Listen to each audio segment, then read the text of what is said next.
Hi friends, welcome back to my channel. ಈ ರೀತಿ cutlet ಒಮ್ಮೆ ಟ್ರೈ ಮಾಡಿ, ಇದು ನಿಮ್ಮ ಫೇವ್ರೇಟ್ ಆಗಿಬಿಡುತ್ತೆ. ನಿಮ್ದಲ್ಲ, ಎಲ್ಲರೂ ಫೇವ್ರೇಟ್ ಆಗಿಬಿಡುತ್ತೆ ಇದು. ಹೌದು, ಚಿಕ್ಕವರಿಂದ ಹಿಡಿದು ದೊಡ್ಡವರು ಎಲ್ಲರೂ ತಿನ್ನುವಂತಹ ಇದು ಹೆಲ್ದಿ ಕಟ್ಲೆಟ್. ನಾನು ಮಾಡಿದ ರೀತಿಯಲ್ಲಿ ಒಮ್ಮೆ ಟ್ರೈ ಮಾಡಿ, ತುಂಬ ಈಸಿಯಾಗಿ ಮಾಡ್ಬೋದು. ಸಿಂಪಲಾಗಿರುತ್ತೆ. ನೋಡಿ, ತೋರಿಸ್ತೀನಿ.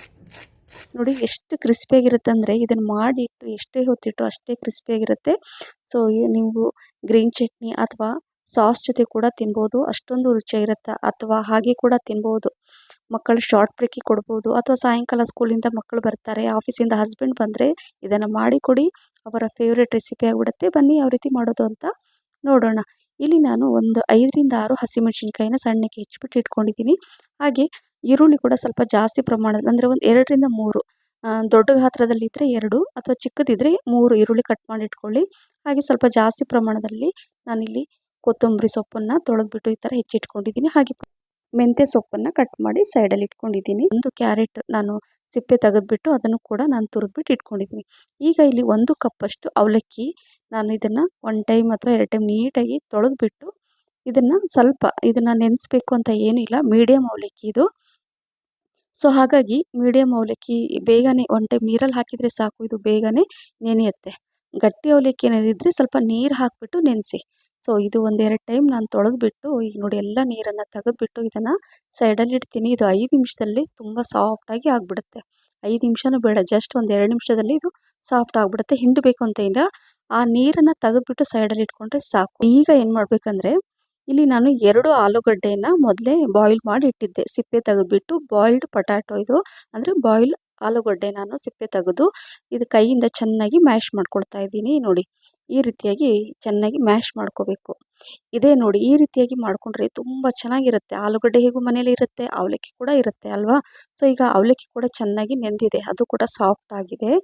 ಈಗ ಈ ಆಲೂಗಡ್ಡೆ ಮತ್ತು ಅವಲಕ್ಕಿನ ಚೆನ್ನಾಗಿ ನಾನು ತೋರಿಸ್ತಾ ಇದ್ದೀನಿ ನೋಡಿ, ಇದೇ ರೀತಿಯಾಗಿ ಚೆನ್ನಾಗಿ ಮಿಕ್ಸ್ ಮಾಡ್ಕೋಬೇಕು. ಎರಡೂ ಹೊಂದ್ಕೋಬೇಕು. ಆಲೂಗಡ್ಡೆ ಏನಾದರೂ ಗಂಟಿದ್ರೆ ಅದನ್ನು ಚೆನ್ನಾಗಿ ಮಿಕ್ಸ್ ಮಾಡ್ಕೊಳ್ಳಿ. ಈಗ ಹೆಚ್ಚಿರೋಂಥ ಹಸಿಮೆಣಸಿನ್ಕಾಯಿ, ಈರುಳ್ಳಿ ನಿಮ್ಗೆ ಎಷ್ಟು ಬೇಕೋ ಅಷ್ಟು ನೋಡಿಕೊಂಡು, ಕ್ವಾಂಟಿಟಿ ಎಷ್ಟು ಹಾಕಿರ್ತೀರ ಅದ್ರ ಮೇಲೆ ಡಿಪೆಂಡು. ಹಾಗೆ ಕೊತ್ತಂಬರಿ ಸೊಪ್ಪು, ಮೆಂತ್ಯ ಸೊಪ್ಪನ್ನು ಇದರಲ್ಲಿ ಹಾಕ್ಕೊಳ್ಳಿ. ಏನಂದರೆ ಜಾಸ್ತಿ ಪ್ರಮಾಣದಲ್ಲಿ ಹಾಕ್ಕೊಳ್ಳಿ, ತುಂಬ ಚೆನ್ನಾಗಿರುತ್ತೆ. ಹಾಗೆ ಕ್ಯಾರೆಟ್ ಕೂಡ ತುರಿದ್ಬಿಟ್ಟು ಇಟ್ಕೊಂಡಿದ್ನಲ್ಲ, ಅದನ್ನು ಕೂಡ ಇದರಲ್ಲಿ ಹಾಕ್ಕೊಳ್ತಾ ಇದ್ದೀನಿ. ಈಗ ಹೈ ಪ್ರೋಟೀನ್ ಅಂತ ಹೇಳ್ತಾ ಇದ್ದೀನಿ. ಇದು ಹೈ ಪ್ರೋಟೀನ್ ಹೊಂದಿರುವಂತಹ ಈ ಹೆಸರು ಕಾಳು ಮೊಳಕೆ ಕಟ್ಟಿದ್ದಿತ್ತು. ಸೊ ಅದನ್ನು ಒಂದು 2 ಮುಷ್ಟಿಯಷ್ಟು ನಾನು ಇದರಲ್ಲಿ ಹಾಕ್ತಾ ಇದ್ದೀನಿ. ಸೊ ನೋಡಿದ್ರಲ್ಲ, ಇದನ್ನು ಈ ರೀತಿ ಕಟ್ಲೆಟ್ ನೀವು ಮಾಡಿದ್ದೀರಾ? ಮಾಡಿಲ್ಲ ಅಂದರೆ ಇವತ್ತೇ ಟ್ರೈ ಮಾಡಿ. ರುಚಿಗೆ ತಕ್ಕಷ್ಟು ಉಪ್ಪನ್ನು ಕೂಡ ಹಾಕ್ಕೊಂಡಿದ್ದೀನಿ. ಸ್ವಲ್ಪ ಅರಿಶಿನ, ಅರ್ಧ ಟೀ ಸ್ಪೂನಷ್ಟು ಧನಿಯಾ ಪುಡಿ, ಅರ್ಧ ಟೀ ಸ್ಪೂನಷ್ಟು ಜೀರಿಗೆ ಪುಡಿ, ಹಾಗೆ 2 ಟೇಬಲ್ ಸ್ಪೂನಷ್ಟು ಕಾರ್ನ್ ಫ್ಲೋರ್. ನಂತರ ನೋಡಿ, 2ರಿಂದ 3 ಟೇಬಲ್ ಸ್ಪೂನಷ್ಟು ಇದು ಶೇಂಗಾ ಬೀಜ ಹುರಿದ್ಬಿಟ್ಟು ಸಿಪ್ಪೆ ತೆಗೆದು ಇದರಲ್ಲಿ ಹಾಕ್ಕೊಳ್ತಾ ಇದ್ದೀನಿ. ಇದನ್ನು ತಿನ್ನುವಾಗ ಯಾವ ರೀತಿ ಫ್ಲೇವರ್ ಕೊಡುತ್ತೆ ಅಂದರೆ, ಇದರಲ್ಲಿ ಈ ಶೇಂಗಾ ಕೂಡ ಮಧ್ಯೆ ಮಧ್ಯೆ ಸಿಗುತ್ತೆ ಬಾಯಲ್ಲಿ, ತುಂಬ ರುಚಿಯಾಗಿರುತ್ತೆ. ಹಾಗಾಗಿ ಇದನ್ನೆಲ್ಲ ಹಾಕ್ಕೊಳ್ಳಿ, ಚೆನ್ನಾಗಿ ಮಿಕ್ಸ್ ಮಾಡ್ಕೋಬೇಕು. ಮತ್ತು ಇದು ಬಿಳಿ ಎಳ್ಳು, ಸೀಸಮ್ ಸೀಡ್ಸ್, ಇದು ಬಿಳಿದು ವೈಟ್ ಸೀಸಮ್ ಸೀಡ್ಸನ್ನು, ಅಂದರೆ ಬಿಳಿ ಎಳ್ಳನ್ನು ಹಾಕ್ಕೊಂಡಿದ್ದೀನಿ. ಹಾಕ್ಕೊಂಡು ಇದನ್ನು ಚೆನ್ನಾಗಿ, ನೀರಂತೂ ಸ್ವಲ್ಪ ಕೂಡ ಹಾಕ್ಕೋಬಾರ್ದು, ಕರೆಕ್ಟಾಗಿ ನಾನು ತೋರಿಸ್ತಾ ಇದ್ದೀನಿ ನೋಡಿ, ಅದೇ ರೀತಿಯಾಗಿ ಚೆನ್ನಾಗಿ ಮಿಕ್ಸ್ ಮಾಡಿಕೊಂಡು ಎಲ್ಲ ಮಸಾಲೆ ಅದೆಲ್ಲ ಹೊಂದ್ಕೋಬೇಕು. ಈಗ ಸ್ವಲ್ಪ ದೊಡ್ಡ ಗಾತ್ರದಲ್ಲಿ, ಅಂದರೆ ಒಂದು ನೋಡಿ ಈ ರೀತಿಯಾಗಿ ನಾನು ತೋರಿಸ್ತಾ ಇದ್ದೀನಲ್ಲ, ಅಷ್ಟು ಸ್ವಲ್ಪ ಜಾಸ್ತಿ ಪ್ರಮಾಣದಲ್ಲಿ ತೊಗೊಂಡು ಫಸ್ಟ್ ಈ ಥರ ರೌಂಡಾಗಿ ಉಂಡೆ ಥರ ಮಾಡ್ಕೊಳ್ಳಿ. ಉಂಡೆ ಥರ ಮಾಡ್ಕೊಂಡು ನಂತರ ಒಂದು ಕಟ್ಲೆಟ್ ಶೇಪಿಗೆ ತರೋಣ. ನೋಡಿ, ಈ ಥರ ತರಬೇಕು. ಮೀಡಿಯಮ್ ಗಾತ್ರದಲ್ಲಿ ಇರಲಿ, ತುಂಬ ದೊಡ್ಡದು ಬೇಡ, ತುಂಬ ಚಿಕ್ಕದು ಬೇಡ, ಪರ್ಫೆಕ್ಟಾಗಿ ಇದು ಈ ರೀತಿಯಾಗಿ ಇರಬೇಕು. ಈಗ ಏನು ಮಾಡಬೇಕಂದ್ರೆ, ಎಲ್ಲ ಇದೇ ರೀತಿಯಾಗಿ ಮಾಡಿ ಪ್ಲೇಟಲ್ಲಿ ಇಟ್ಕೊಂಡ್ಬಿಡಬೇಕು. ಅಕಸ್ಮಾತ್ ಯಾರಾದರೂ ಗೆಸ್ಟ್ ಬರ್ತಾ ಇದ್ದಾರೆ, ಏನಾದರೂ ಸ್ಪೆಷಲಾಗಿ ಮಾಡಿಕೊಡೋಣ ಅಂತ ಅನಿಸ್ತಾ ಇದ್ದರೆ ನೀವೇನು ಮಾಡಿ ಅಂದರೆ, ಅಥವಾ ಕಿಟ್ಟಿ ಪಾರ್ಟಿ ಇರುತ್ತೆ, ಏನಾದರೂ ಈ ಥರ ಡಿಫ್ರೆಂಟಾಗಿ ಈ ಥರ ಮಾಡಿ, ಈಗ ಈ ಥರ ಎಲ್ಲ ಮಾಡಿಬಿಟ್ಟು ನೀವು ಇದನ್ನು ಫ್ರಿಜ್ಜಲ್ಲೂ ಕೂಡ ಇಟ್ಕೊಂಡು ನಿಮ್ಗೆ ಯಾವಾಗ ಬೇಕೋ ಆವಾಗ ಇದನ್ನು ನೀವು ಫ್ರೈ ಮಾಡಿ ತಿನ್ಬೋದು. ನೋಡಿ, ಈ ಥರ ಎಲ್ಲ ಮಾಡಿ ಇಟ್ಕೊಂಡ್ಬಿಟ್ರೆ ಬಿಸಿ ಬಿಸಿಯಾಗಿ ಮಕ್ಕಳು ಸ್ಕೂಲಿಂದ ಬಂದಾಗ, ಹಸ್ಬೆಂಡ್ ಆಫೀಸಿಂದ ಬರ್ತಿರ್ತಾರಲ್ಲ, ಅವರಿಗೆ ನೀವು ಮಾಡಿ ಕೊಡಿ. ನಿಜವಾಗ್ಲೂ ತುಂಬ ಚೆನ್ನಾಗಿರುತ್ತೆ ಫ್ರೆಂಡ್ಸ್, ರಿಯಲಿ ನೀವು ಮರೆಯೋದೇ ಇಲ್ಲ ಇದರ ರುಚಿ. ಈಗ ಇದನ್ನು ಜಸ್ಟ್ ಶಾಲೋ ಫ್ರೈ ಮಾಡೋಣ. ಸೊ ಹಾಗಾಗಿ ಎಣ್ಣೆ ಕೂಡ ಕಡಿಮೆ ಹಾಕಿದ್ದೀನಿ. ಇದು ಸಿಮ್ಮಲ್ಲಿ ಇಟ್ಟು ಬಿಸಿ ಮಾಡ್ತಾ ಇರ್ತೀನಿ, ಅಂದರೆ ಬಿಸಿ ಆಗಲಿ ಅಷ್ಟರಲ್ಲಿ. ಇಲ್ಲಿ ಒಂದು ಬಟ್ಲಲ್ಲಿ 2 ಟೇಬಲ್ ಸ್ಪೂನಷ್ಟು ಕಾರ್ನ್ ಫ್ಲೋರ್ ಹಾಕ್ಕೋಬೇಕು. ಅದಕ್ಕೆ ಒಂದು ಸ್ವಲ್ಪ ನೀರು ಹಾಕ್ಕೊಂಡು ಚೆನ್ನಾಗಿ ಈ ಥರ ಮಿಕ್ಸ್ ಮಾಡ್ಕೋಬೇಕು ನೋಡಿ. ಈ ರೀತಿ ತೋರಿಸ್ತಾ ಇದ್ದೀನಿ ನೋಡಿ, ಈ ರೀತಿಯಾಗಿ ಸ್ವಲ್ಪ ನೀರಾಗಿ ಇರಬೇಕು, ತುಂಬ ಗಟ್ಟಿಯಾಗಿ ಬೇಡ.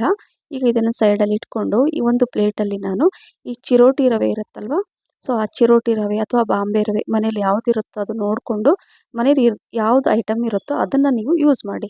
ಈಗ ಈಗ ಏನದು ಕಟ್ಲೆಟ್ ಇದೆಯಲ್ವ ಮಾಡಿಟ್ಟಿರುವಂಥದ್ದು, ಅದನ್ನು ಮೊದಲು ಕಾರ್ನ್ ಫ್ಲೋರ್ ನೀರಲ್ಲಿ ಅದರಲ್ಲಿ ಡಿಪ್ ಮಾಡಿ ನಂತರ ಈ ರವೆನ ಈ ರೀತಿಯಾಗಿ ಹಚ್ಚಬೇಕು. ಅಥವಾ ಬ್ರೆಡ್ ಕ್ರಮ್ಸ್ ಇರುತ್ತಲ್ವ ಅದನ್ನು ಕೂಡ ಯೂಸ್ ಮಾಡ್ಬೋದು. ಹೆಚ್ಚಾಗಿ ಎಲ್ಲರೂ ಮನೇಲಿ ಇರಲ್ಲ, ರವೆ ಅಂತೂ ಇದ್ದೇ ಇರುತ್ತಲ್ವ, ಹಾಗಾಗಿ ನಾನು ಈ ರೀತಿಯಾಗಿ ತೋರಿಸ್ತಾ ಇದ್ದೀನಿ. ನೋಡಿದ್ರಲ್ಲ ಫ್ರೆಂಡ್ಸ್, ಇದೇ ರೀತಿಯಾಗಿ ಎಷ್ಟು ಬೇಕೋ ಅಷ್ಟು ನೀವು ಮಾಡಿಕೊಂಡು ಈ ಥರ ಶಾಲೋ ಫ್ರೈನ ಮಾಡ್ಬೋದು. ಡೀಪ್ ಫ್ರೈ ಕೂಡ ನಾನು ಮಾಡ್ತಾ ಇಲ್ಲ, ಕಡಿಮೆ ಎಣ್ಣೆಯಲ್ಲಿ ಹೆಲ್ದಿಯಾಗಿ ಮಾಡ್ತಾ ಇದ್ದೀನಿ. ಇದರಲ್ಲಿ ಹೆಸರು ಕಾಳಿನ ಅಂದರೆ ಮೊಳಕೆ ಕಾಳು ಕೂಡ ನಾನು ಹಾಕಿದ್ದೀನಿ. ಅದು ಕೂಡ ಹೈ ಪ್ರೋಟೀನನ್ನು ಹೊಂದಿರುವಂತಹ ಇದು ಕಟ್ಲೆಟ್ ಅಂತ ಹೇಳ್ಬೋದು. ಹಾಗಾಗಿ ಡೈರೆಕ್ಟ್ ಮಕ್ಕಳಿಗೇನಾದರೂ ನಾವು ಈ ಹೆಸರು ಕಾಳು ಮೊಳಕೆ ಕಟ್ಟಿ ತಿನ್ನು, ಆರೋಗ್ಯಕ್ಕೆ ಒಳ್ಳೆಯದು ಅಂತ ಹೇಳಿದರೆ ಹೆಚ್ಚಾಗಿ ಎಲ್ಲ ಮಕ್ಕಳು ತಿನ್ನಲ್ಲ. ಸೊ ಅವ್ರಿಗೇನಂದರೆ ಈ ರೀತಿಯಾಗಿ ಸ್ವಲ್ಪ ಕಣ್ಣಿಗೆ ಕೂಡ ನೋಡಲಿಕ್ಕೆ ಚೆನ್ನಾಗಿರಬೇಕು ಮತ್ತು ಹೆಲ್ದಿಯಾಗೂ ಕೂಡ ಇರಬೇಕು. ಸೊ ಹಾಗಾಗಿ ನಾವು ತಾಯಂದಿರು ಏನು ಮಾಡಬೇಕಂದ್ರೆ ಕೆಲವೊಂದು ಸಲ ಈ ರೀತಿಯಾಗಿ ಮಕ್ಕಳಿಗೆ ಮಾಡಿ ಕೊಟ್ಟರೆ ಅವರು ಕೂಡ ಇಷ್ಟಪಟ್ಟು ತಿಂತಾರೆ ಮತ್ತು ನಾವು ಕೂಡ ತಿನ್ಬೋದು. ಎಲ್ರಿಗೂ ಇದು ತುಂಬಾ ಇಷ್ಟವಾಗುವಂತಹ ಈ ರೆಸಿಪಿ ಅಂತ ಹೇಳ್ಬೋದು. ನೋಡಿದ್ರಲ್ಲ, ಎರಡು ಕಡೆ ಚೆನ್ನಾಗಿ ಲೋ ಮೀಡಿಯಮ್ ಫ್ಲೇಮಲ್ಲಿ ಇದನ್ನು ನಾನು ಫ್ರೈ ಮಾಡಿಕೊಂಡು ಕ್ರಿಸ್ಪಿಯಾಗಿ ಬರುತ್ತೆ. ರವೆ ಕೋಟಿಂಗ್ ಕೊಟ್ಟಿರೋದ್ರಿಂದ ತುಂಬ ಚೆನ್ನಾಗಿರುತ್ತೆ. ಸೊ ಹಾಗಾಗಿ ಈಗ ಸ್ವಲ್ಪ ಕಲರ್ ಚೇಂಜ್ ಆದಮೇಲೆ ಇದನ್ನು ನಾನು ತೆಗೆದುಬಿಟ್ಟು ಸೈಡಲ್ಲಿ ಪ್ಲೇಟಲ್ಲಿ ಇಡ್ತಾ ಇದ್ದೀನಿ. ಅದೇ ರೀತಿ ಸೇಮ್ ಎಲ್ಲ ಅದೇ ರೀತಿ ನಾನು ಮಾಡಿ ಇಟ್ಕೊಳ್ತಾ ಇದ್ದೀನಿ. ಸೊ ಫ್ರೆಂಡ್ಸ್, ಇದನ್ನು ನಾನು ಮಾಡಿ ಕೊಟ್ಟಾಗ ಮಕ್ಕಳಿಗಂತೂ ತುಂಬಾ ಇಷ್ಟ ಆಯಿತು. ಒಂಥರ ಡಿಫ್ರೆಂಟಾಗಿ ಇತ್ತಲ್ವ, ಸೊ ಹಾಗಾಗಿ ಅವರಿಗೆ ಒಂಥರ ಹೇಳಿದ್ನಲ್ಲ, ಮಕ್ಕಳಿಗೆ ಸ್ವಲ್ಪ ಡಿಫ್ರೆಂಟಾಗಿ ಮಾಡಿ ಕೊಟ್ಟರೆ ಅವ್ರಿಗೇನೋ ಒಂಥರ ಖುಷಿ. ಮಕ್ಕಳಿಗೆ ಇದು ಶಾರ್ಟ್ ಬ್ರೇಕಿಗೆ ಕೂಡ ಕೊಡ್ಬೋದು ಅಥವಾ ಬ್ರೇಕ್ಫಾಸ್ಟಿಗೆ ಕೂಡ ಮಾಡ್ಬೋದು, ಎನಿ ಟೈಮ್. ತುಂಬ ಟೈಮ್ ಬೇಕು ಅಂತ ಏನಿಲ್ಲ. ನೋಡಿದ್ರಲ್ಲ, ತುಂಬ ಸರಳವಾಗಿ ಮನೆಯಲ್ಲೇ ಇರುವಂತಹ ಸಾಮಗ್ರಿಗಳಿಂದ ನಾನು ಇದನ್ನು ಮಾಡಿ ತೋರಿಸಿದ್ದೀನಿ. ಸೊ ಎಲ್ಲ ಕಟ್ಲೆಟನ್ನು ಫ್ರೈ ಮಾಡಿಬಿಟ್ಟು ನಾನು ಇಟ್ಕೊಂಡಿದ್ದೀನಿ ನೋಡಿ. ನೋಡ್ಲಿಕ್ಕೆ ಕೂಡ ಸೇಮ್ ಎಲ್ಲ ಒಂದೇ ಸೈಜಲ್ಲಿದೆ ಮತ್ತು ಚೆನ್ನಾಗೂ ಕಾಣಿಸುತ್ತೆ. ರುಚಿ ಮಾತ್ರ ನೀವು ಹೇಳೋಕ್ಕೆ ಆಗಲ್ಲ, ಇದನ್ನು ಮಾಡಿ ತಿಂದಮೇಲೆ ಗೊತ್ತಾಗುತ್ತೆ. ನಾನು ಸೈಡ್ ಗ್ರೀನ್ ಚಟ್ನಿ ಮತ್ತು ಟೊಮೊಟೊ ಸಾಸ್ ಕೂಡ ನಾನು ಕೊಟ್ಟೆ. ಯಾರಿಗೆ ಯಾವ್ದು ಇಷ್ಟ ಆಗುತ್ತೋ ಅದರಿಂದ ನೀವು ಇದನ್ನು ತಿನ್ನಿ, ಹಾಗೆ ಕೂಡ ತಿನ್ನಿ, ಇನ್ನೂ ಚೆನ್ನಾಗಿರುತ್ತೆ ಅಂತ ಹೇಳ್ತಾ, ಈ ರೆಸಿಪಿ ನಿಮಗೆ ಇಷ್ಟ ಆಗಿದ್ದರೆ ಲೈಕ್, ಶೇರ್, ಕಮೆಂಟ್ಸ್ ಮತ್ತು ಸಬ್ಸ್ಕ್ರೈಬ್ ಮಾಡಿ. ನಿಮ್ಮ ಫ್ರೆಂಡ್ಸ್ ಮತ್ತು ಫ್ಯಾಮಿಲಿ ಕೂಡ ಶೇರ್ ಮಾಡಿ. ನನ್ನ ಫೇಸ್ಬುಕ್ ಪೇಜ್ ಕೂಡ ಫಾಲೋ ಮಾಡಿ. ನೋಡಿದ್ರಲ್ಲ, ಎಷ್ಟು ಕ್ರಿಸ್ಪಿಯಾಗಿದೆ ಅಲ್ವಾ? ಸೌಂಡ್ ಕೂಡ ನೋಡಿ ಹೇಗೆ ಬರ್ತಾ ಇದೆ. ಸೊ ಎಲ್ಲ ಅದೇ ರೀತಿ ಇದೆ. ಸೊ ಹಾಗಾಗಿ ತುಂಬ ಸಿಂಪಲಾದ, ತುಂಬ ರುಚಿಯಾದಂತಹ, ಆರೋಗ್ಯಕರವಾದ ಈ ರೆಸಿಪಿ ಖಂಡಿತವಾಗ್ಲೂ ಮಿಸ್ ಮಾಡದೆ ನೀವು ಮಾಡಿ ತಿನ್ನಿ ನೋಡಿ. ಸಾಸ್ ಜೊತೆ ಮತ್ತು ಈ ಚಟ್ನಿ ಜೊತೆ, ಅಂದರೆ ಈ ಗ್ರೀನ್ ಚಟ್ನಿ ಜೊತೆ ರಿಯಲಿ ಅದ್ಭುತ ಅಂತ ಹೇಳ್ಬೋದು. ಸೊ ಈ ರೆಸಿಪಿ ನಿಮಗೆ ಇಷ್ಟ ಆಗಿದೆ ಅಂತ ಅಂದ್ಕೊಂಡಿದ್ದೀನಿ ಫ್ರೆಂಡ್ಸ್. ಮತ್ತೆ ಸಿಗ್ತೀನಿ. Thank you for watching. Bye, take care.